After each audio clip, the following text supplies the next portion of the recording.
ఆజ్ఞ లేనిదే ఏదైనా జరుగునా నీ కంచె దాటగా శత్రువుకు సాధ్యమా మా దేవా నీవే మా తోడుంటే అంతే చాలు అపవాది తలచిన కీడులన్నీ వేలైపోను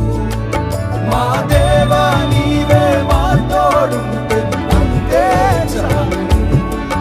అపవాది